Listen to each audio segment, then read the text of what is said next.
तो नमस्कार। आज हम गोंडा में हैं और गोंडा में भूतपूर्व हमारे स्वतंत्रता संग्राम सेनानी भीमसेन जी के पुत्र अरविंद जी के साथ हम लोग बैठे हुए हैं।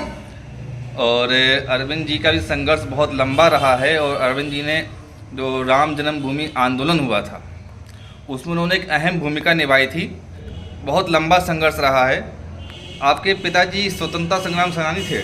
हाँ, पापा भी थे, बाबा थी। बाबा वहाँ से बाबू नाम थे। 1920 में उनको जहर दे दिया गया आज़ादी के लिए गोंडा जेल में। अच्छा। और एक को वहाँ पर काला पानी हुआ था, बरेली में भूड़न चौकी पड़ती है, तो उन्होंने अंग्रेज को गोली मार दिया, उसमें उनको काला पानी हुआ था। आप बता था आपकी 3 पीढ़ियों ने बलिदान दिया है।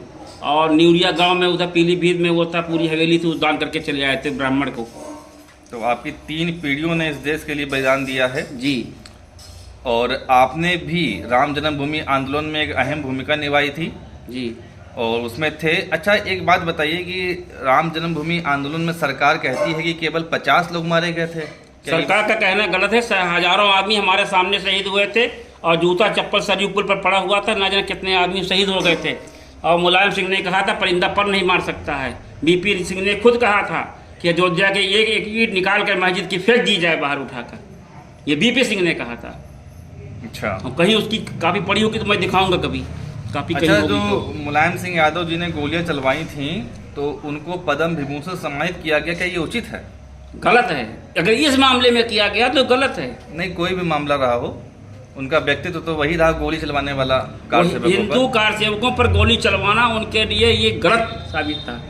और पीबी नरसिंह राव का भी रोल निगेटिव ही था, क्योंकि वो प्लेसेस ऑफ बर्थ एक्ट लेकर आए, फिर माइनॉरिटी कमीशन एक्ट लेकर के आए, फिर वक्फ बोर्ड अधिनियम अमेंडमेंट लेकर के आए, ऐसे कई गलत कानून लेकर के आए, गलत लेकर आए। और उनको भारत रत्न सम्मानित किया गया है, भारत रत्न से।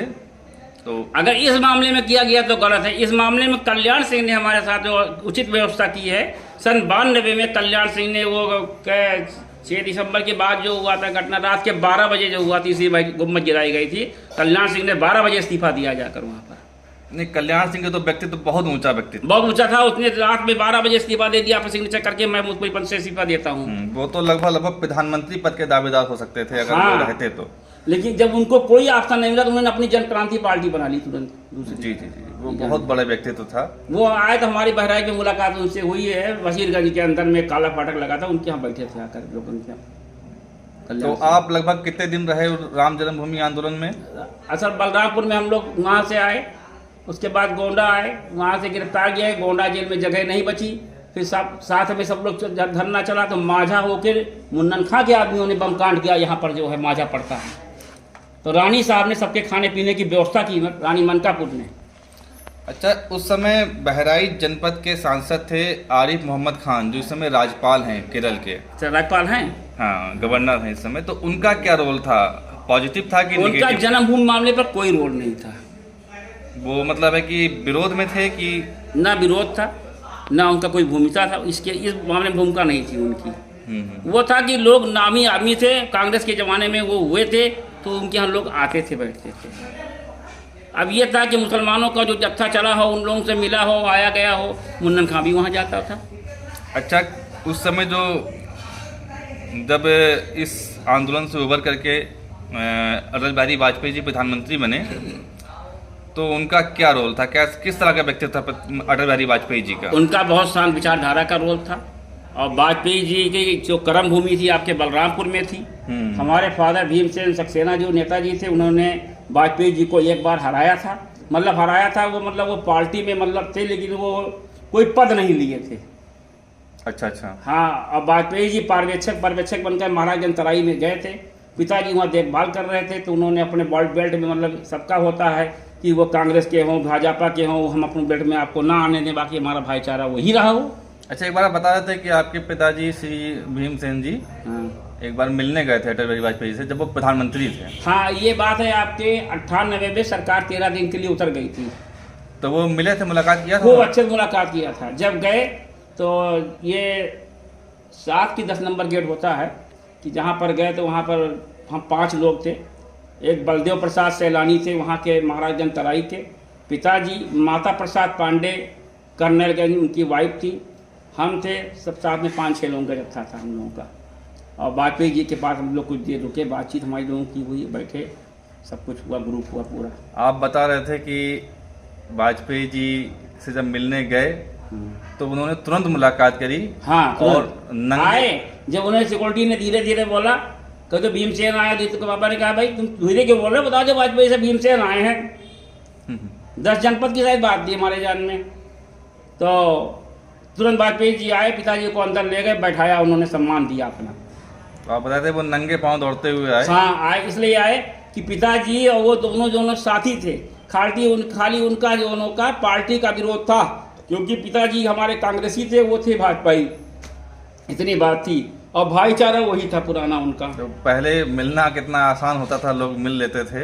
अब प्रधानमंत्री से मिलना आपको आसान कम पड़ रहा है। सांसद से भी नहीं मिल सकते हैं। हाँ। वो सांसद भी जल्दी मुलाकात नहीं करते हैं। और हम लोग अगर जाए, कोई भी सांसद हो बैठा हो, अगर हमको जाए तो हमको मिलने का पूरा आदेश है, क्योंकि हमारे पास स्वतंत्रता संग्राम सेनानी का एक पारिवारिक होता है, जिसे आशी प्रमाण पत्र कहते हैं, वो बना हुआ है। जी जी जी जी। अब ये था कि पहले ज़माने में 3 भाई का एक कैम्प बन गया, अब अलग करा रहे थे। अलग कराया तो वहाँ पर तहसीलदार था, सारे बयान लगा दिए, लेकिन बाद में वो तहसीलदार बीमार पड़ गया और रिटायर हो गया, और कागज़ कहीं गुम हो गया। और कागज़ खाली पुराना हमारे पास रखा है। जी जी जी। और उसी से हमारा सरकार सम्मान करती है। अच्छा, जो वर्तमान स्थिति है, क्योंकि आप स्वतंत्रता संग्राम सेनानी रहे हैं, आपकी 3 पीढ़ियों ने इस देश के लिए बलिदान दिया है, और आपके पिताजी ने देश का विभाजन देखा है। आपके पिताजी के सामने देश का विभाजन हुआ, बांग्लादेश का विभाजन हुआ, बांग्लादेश में किस प्रकार से नरसंहार हुआ, पाकिस्तान में किस प्रकार से हिंदुओं का नरसंहार हुआ। आपने वो सब चीज़ें देखी हैं, सही हैं और महसूस करी हैं ज़्यादा नज़दीकी से। हम लोग उतना नहीं नज़दीकी से देख पाए हैं। अच्छा, ये बताइए कि अब वर्तमान समय में सनातनी भारत के अंदर सुरक्षित लगता है आपको? इस वक्त तो नहीं लगता है। इस वक्त नहीं लगता है। क्या हम लोग जो राष्ट्र धारक दल से हम हैं, इस दल का गठन हमने किया है, इसी संदर्भ में हम मिलने आए हैं गोंडा में आपसे, क्योंकि 20 जुलाई को गोंडा जिले में एक धरना होना है। तो आप धरना कीजिए। जिसका धरना का उद्देश्य है भारत में जनसंख्या नियंत्रण कानून 2 चार्ट पॉलिसी लागू हो, मतांतर विरोधी कानून लागू हो, कन्वर्जन बंद हो, और कन्वर्टेड लोगों को SC ST का जो आरक्षण दिया जा रहा है संविधान विरोधी है वो बंद हो, घुसपैठ नियंत्रण कानून लागू हो, 5% से अधिक आबादी वाले समूह को अल्पसंख्यक दायरे से बाहर किया जाए, न्यायालयों की समय सीमा तय की जाए, और जो है इस प्रकार के 30 10 सूत्री मांगे होंगे हमारे जान में। ये 30 सूत्री मांगे हम लोग। मांगे तो ये चाहते हैं, ये आप एक मुख्यमंत्री को इसका बना के और ज्ञापन उनके आवास पर दिया जाए। ये प्रधानमंत्री को जाएगा, बाकी मुख्यमंत्री को भी जाएगा। हाँ। तो आप इन बातों से सहमत हैं? आप मानते हैं? मैं सहमत हूँ। आप मानते हैं सब होना चाहिए? बिल्कुल होना चाहिए। तो आप अगर जनसंख्या इनके में नियंत्रण नहीं होगी, देखिए हिंदुओं पर सारी जनसंख्याएं लगाई जाती हैं, ये जनसंख्या इन पे भी लागू होनी चाहिए। नहीं, हिंदू समाज में ऑलरेडी व्यक्ति 2 बच्चों पे आ चुका है। 2 बच्चे क्या, 1 बच्चा या 2 बच्चा ही पैदा कर रहा है। तो इन पे क्यों ना आ जाए? और वो लोग अभी भी जो है एक विशेष समुदाय के लोग 6 बच्चे 7 बच्चे तक 8 बच्चे तक पैदा कर रहे हैं। तो ऐसे में 20 साल बाद उन्हीं का प्रधानमंत्री होगा, उन्हीं का मुख्यमंत्री होगा, उन्हीं के सांसद होंगे, उन्हीं के विधायक होंगे। हमारा आपका क्या होगा? कुछ नहीं होगा। तो इससे अच्छा फिर इन पर जो कानून लगाएगा इनको भी वही नियम दिया जाए। तो जो आप लोगों ने बलिदान दिया है, या आप जैसे तमाम लोगों ने बलिदान दिया है देश के लिए, उस बलिदान का क्या? कोई महत्व नहीं रहेगा, उसका कोई महत्व भी नहीं रह जाएगा। तो आप गोंडा वासियों से क्या प्रार्थना करना चाहेंगे? क्या कुछ कहना चाहेंगे अपने जनपद वासियों से इस वीडियो के माध्यम से? भाई हम तो यही चाहेंगे कि जो नियम उन पर लगाए गए, हमारे पे लगाए गए थे, वही नियम उनको भी फॉलो किया जाए। तो जो 20 जुलाई का जो हम लोग कार्यक्रम कर रहे हैं धरना का, तो इस विषय पे आप कुछ कहना चाहेंगे नगर वासियों से, भाई गोंडा जनपद के, कि सब लोग आए इकट्ठा हों? हाँ, सब लोग इकट्ठा हों, अपनी ये 30 सूत्रीय मांग रखें और प्रदेश सरकार को ज्ञापन दिया जाए, इस पर प्रदेश सरकार इसको लागू करे। जी जी जी, ये इतना होना चाहिए। जी जी। तो आपका पूरा समर्थन है इन सब मुद्दों पर जी। और आप सभी गोंडा वासियों से मेरा अनुरोध है कि आप सब लोग आएँ 20 जुलाई को कलेक्ट्रेट में धरना। ये सभी जितने भी समवैचारिक संगठन के लोग हैं, जितने भी समवैचारिक संगठन के लोग हैं, वे सभी आवे इस धरने में, और ताकि हम लोग अपनी मांग को पूरा कर सकें, प्रधानमंत्री और गृह मंत्री और राष्ट्रपति को भेज सकें और इस पर कुछ कार्रवाई हो सके, कार्रवाई शुरू हो, इस पर नियंत्रण लागू किया जाए। जी जी जी। अगर जो हमारे हिंदू भाई पर लागू किया जाता है वही मुस्लिम भाई पर भी लागू हो।